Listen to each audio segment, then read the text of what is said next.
If you look in a study they did in a survey, that the average worker, like service worker in this country, watches 30 hours of television a week. Children, they say 40 to 60 hours of television a week, a full-time job, watching nonsense. This is what they're doing. When you go to the managers of these people, they watch 20 hours a week. When you go to the heads of the people over the managers, the overseers, then you get like 10 hours a week. When you get to the CEOs, they watch 2 to 3 hours of television a week. 50% of that material is material related to the work that they're doing. So the movers and shakers in this world are not sitting around watching television. They're utilizing their lives for shar, for evil. And they're spreading their fasad all over the world, but they're busy at it. And the Muslims are asleep, and because we have gone to sleep, they have taken over. Because we have gone to sleep, they have taken over. And that's why we find ourselves in the horrific condition we find ourselves in. And until the Muslims wake up, it's just going to, one nightmare to another. We're just going to be in one nightmare to another. That's all it is. They're just nightmares because we're asleep.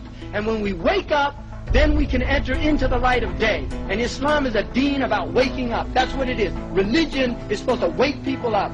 Islam is not an opiate. There are other religions that fulfill that function. In fact, they got rid of religion and now they just spread opium, quite literally. The same people that used to control the state, that controlled religion to maintain the masses, to do what they want them to do, when they got rid of religion, when they found it was no longer useful, now they literally spread drugs. You can see this. The CIA in this country is directly involved and engaged in drug dealing, bringing in cocaine, putting it into the inner cities in this country. In Liverpool, in England, in Liverpool, this is not a joke, I'm not making this stuff up. You can go buy this in mainstream bookstores and read this stuff of people within these organizations that admit this. They'll even admit this on 60 Minutes.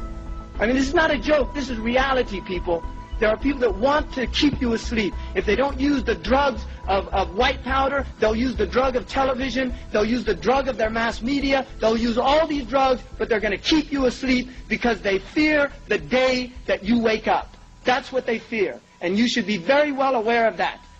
Because Allah subhanahu wa ta'ala told us this in the Quran. لِيُرِيَ فَرْعَوْنَ وَهَمَانَ وَجُنُودُهُمَا مَا كَانَ مِنْهُمْ يَحْضَرُونَ. To show Fir'aun, all these political tyrants, and to show Haman all these multinational economic, political, economic powers that are literally subjugating, humiliating, stealing the minerals and resources of Muslims and human beings all over the world in order for them to play golf on the weekends. And then you have Junudahuma, those like the Pentagon and all these powerful militaries that go around tyrannizing people and humiliating people, bombing innocent civilians, gassing human beings. We had Kurdish human beings that were gassed.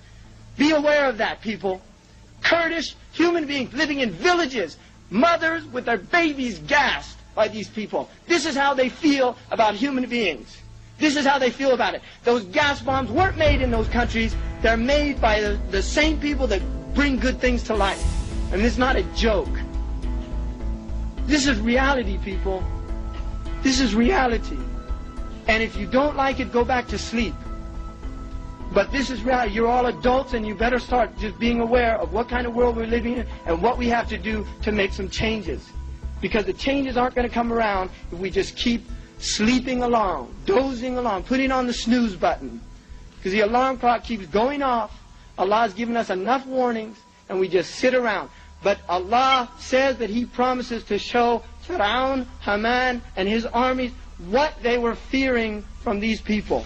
You see, when the day that they wake up, the day that they say we're not going to take any more. I mean, this is what has to happen. But if we stay in this state of just taking in all these things and believing all the lies and going on as if nothing's going to get better and change, Muslims, we don't despair. Muslims are not people of despair. This is not our deen. We're people of hope. We're people of Allah subhanahu wa ta'ala. Allah is our Mawla. Allah is our Mawla, and we should be aware, La hawla wa la quwwata illa billah. There is no strength and no power except by Allah subhanahu wa ta'ala. I mean, this is it. This is reality. And I really hope that all of you, including myself, and I include myself in every talk that I give because I need my own advice as much as anybody else, that we have to become people of jid, of seriousness, people that are worthy of this deen. People that are worthy of this deen. If you read the stories of those who went before us, when they asked them, what was Ibn Umar like? They asked Nafi', the servant of Ibn Umar, what was he like? Wallahi la tutiqunahu. The man said, don't ask me about it, because you'll never do what he did. They said, well, what did he do? He said he did wudu for every prayer. And between the prayers, he was either occupied in important matters or reciting the Quran. These were people of depth and seriousness. They weren't frivolous people. They went and they literally spread this deen to the ends of the earth. And this is not pie-in-the-sky rhetoric. This is not pie-in-the-sky rhetoric. Our deen is not a deen of rhetoric. It's a deen of action. It's not a deen of eloquent words. It's a deen of doing things, of going out and changing the world. And the people in this room have the potential to do that. The people in this room, you have the potential to do that if you're willing to rise up to the level of the deen. But if you choose to remain in your sleep, in your somnambulate states, if we choose all to just carry along, mosey along, go to the mall, become consumers until we're consumed, right? Born to buy, the one with the most toys in the end wins, right? He still dies, right? The toys don't go with you. And we're not people of play.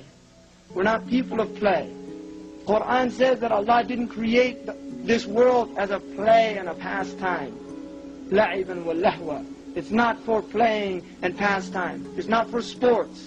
I mean, wallahi, you're men. You're not children. You're men. Don't waste your time watching sports on the CNN or whatever you watch it on.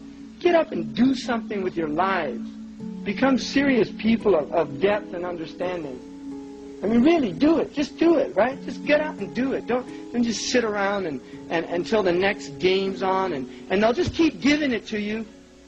They'll give it to you. They'll give you football, and then they'll give you baseball, and then they'll give you basketball, and then they'll give you football again, and then they'll give you baseball, and then they'll give you basketball. They'll keep churning out the songs for you, one after another. They'll bring the new pop stars. They'll bring the new actresses with the beautiful faces. They'll bring the new designs, the latest fashion, the latest fad. They'll just keep doing it for you. They'll keep churning it out as long as you keep eating it up and buying it. The day that you turn it off is the day that you have overcome them. That is the day that we have had victory. The day that we say we turn it off, we turn all this rubbish off, that's the day that we have victory. But until that day comes, we're just going to go from one nightmare to another. As an ummah, we need to rise up to the level of this deen. أقول قولي هذا واستغفر الله لي ولكم. السلام عليكم.